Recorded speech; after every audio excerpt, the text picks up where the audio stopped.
2012학년도 7월 고3 전국 연합 학력평가 언어영역 듣기평가. 안녕하십니까? 2012학년도 7월 고3 전국 연합 학력평가 언어영역 듣기평가 안내방송입니다. 잠시 후 2012학년도 7월 고3 전국 연합 학력평가 1교시 언어영역 듣기평가 방송을 시작하겠습니다. 수험생 여러분은 편안한 마음으로 방송에 귀를 기울여 주시고 감독 선생님께서는 스피커의 음량을 알맞게 조절해 주십시오. 수험생 여러분은 답안을 작성하기 전에 반드시 답안지 왼쪽 해당란에 성명, 수험번호를 정확하게 기입하고 표기하였는지 확인하시기 바랍니다. 듣기평가 문제는 1번부터 5번까지입니다. 방송을 잘 듣고 문제지에 있는 5개의 답지 중에서 맞는 답 하나만 골라 답안지에 해당란에 바르게 표기하십시오.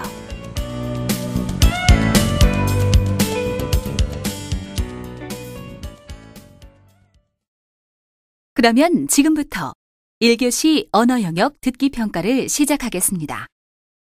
1번부터 5번까지는 듣고 답하는 문제입니다. 방송을 잘 듣고 답을 하기 바랍니다. 듣는 내용은 한 번만 방송됩니다. 듣기 1번. 이제 한 편의 이야기를 들려드립니다. 잘 듣고 물음에 답하십시오. 여러분 안녕하십니까? 오늘은 봉서 유신안의 선물에 관한 이야기를 들려드리겠습니다. 그는 어린 자식에게 부드럽고 편안한 가죽신 대신 남학신을 새해 선물로 주었답니다. 남학신은 굽이 높고 딱딱하여 어린아이가 신으면 살갗이 벗겨지고 넘어져 다칠 위험이 있습니다. 그럼에도 왜 굳이 남학신을 선물했을까요?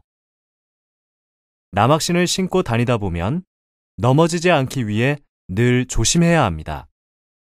반면 가죽신을 신으면 편안함만 믿고 함부로 뛰놀다가 넘어져 크게 다칠 수도 있습니다.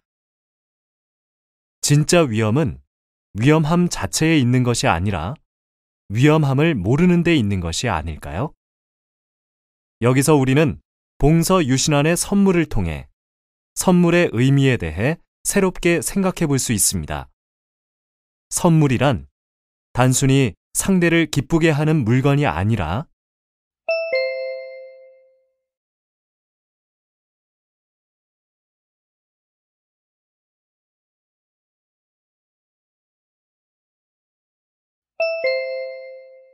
듣기 2번. 이번에는 방송의 일부를 들려드립니다.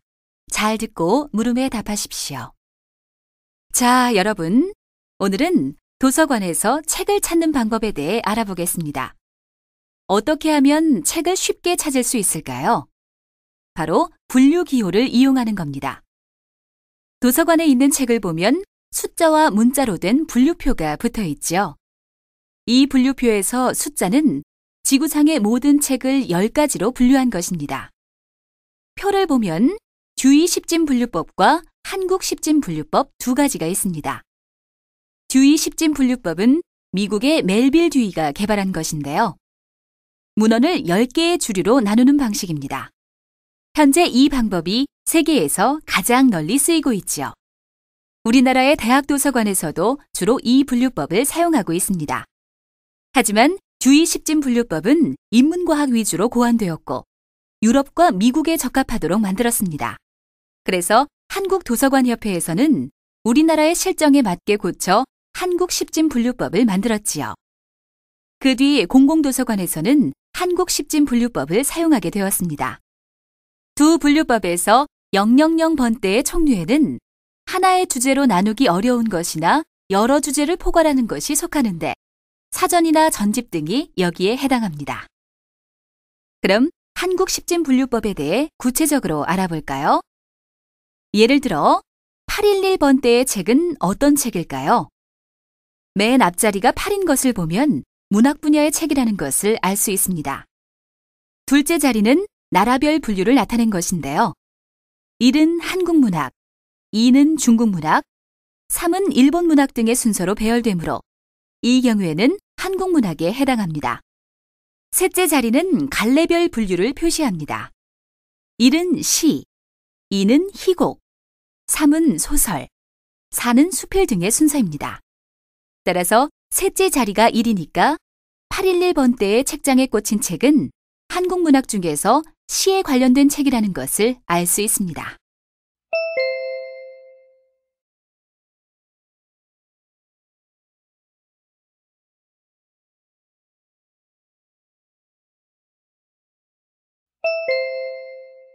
듣기 3번. 이번에는 강의를 들려드립니다. 잘 듣고 물음에 답하십시오.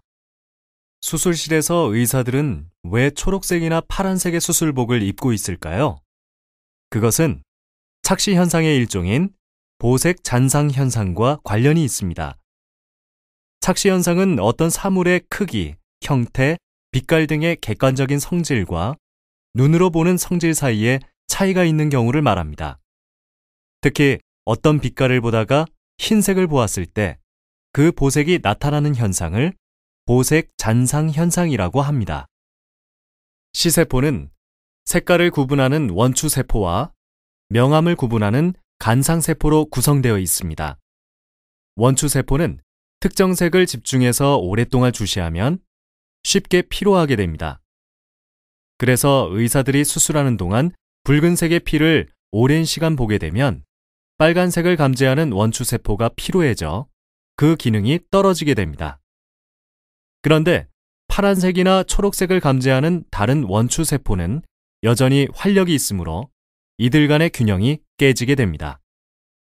이때 하얀 옷을 입은 동료를 보면 엷은 청록색으로 보이는 보색 잔상 현상을 경험하게 됩니다. 이 잔상은 수술 시 의사의 시야를 혼란시켜 집중력을 떨어뜨릴 수 있습니다. 그래서 수술실에서는 붉은색의 보색인 푸른색 수술복을 입음으로써 보색 잔상 현상을 완화시키고자 하는 것입니다.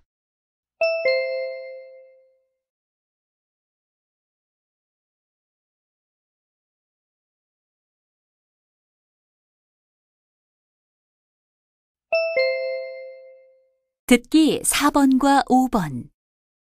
이번에는 남학생과 여학생의 대화를 들려드립니다. 잘 듣고 4번과 5번의 질문에 답하십시오. 모둠 활동은 잘하고 있니? 우리 모둠은 보고서를 작성하는 단계야. 너희는 어때? 우리는 모둠원 한 명이 활동에 전혀 참여하지 않아. 그 친구 때문에 우리 모둠 전체의 성적이 나빠질까봐 다들 걱정이야. 그래서 난 자기가 한 만큼 점수를 받을 수 있는 개별 활동이 더 낫다고 생각해. 그래? 사실 우리 모둠도 처음에는 시행착오를 겪었어. 내가 모둠장이 되어서 모둠원들의 역할을 나누었는데 일부 모둠원들이 자기 역할을 바꿔달라며 모둠 활동에 비협조적인 태도를 보였거든. 그런데 지금은 별 문제가 없다니? 갈등은 어떻게 해결한 거야?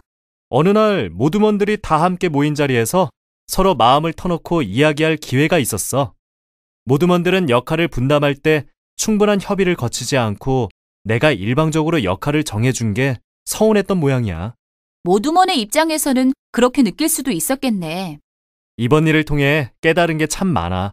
어떤 것을 정하고 추진할 때는 모두의 의견을 듣고 토의하는 것이 모둠 활동의 기본이라는 사실 말이야. 입장을 바꾸어 생각해보니 이해가 되더라고. 맞아. 우리도 처음에는 우리가 모둠 활동에 참여하지 않는 친구의 역할을 대신하면 될 줄 알았어. 하지만 그게 아니더라고. 모둠원들에게는 그것이 점점 부담이 되고 그래서 우리도 그 친구를 원망하게 된 것 같아. 그래? 그런데 그 친구 입장에서는 모둠 안에서 자신의 역할이 없다고 느꼈을 수도 있었겠네. 생각해보니 우리는 그 친구가 왜 활동에 비협조적인지 물어보지도 않았어. 아마도 그 친구는 모둠 활동에서 무엇을 해야 하는지 몰랐을 수도 있고 또 내 말처럼 자신의 역할이 없다고 여겼을 수도 있었겠구나. 내가 그렇게 입장을 바꿔서 생각해 볼 수 있는 기회를 가진 것도 모둠 활동이 주는 장점이 아닐까? 모둠 안에서 서로를 배려하고 맞춰가면서 공통의 과제를 함께 수행해가는 과정은 마치 어려운 퍼즐을 맞춰갈 때와 비슷한 것 같아. 어렵지만 충분히 보람 있는 일이야. 너와 이야기하다 보니까 우리 모든 활동도 잘 될 것 같아. 고마워. 그 친구와 대화를 좀 해봐야겠어.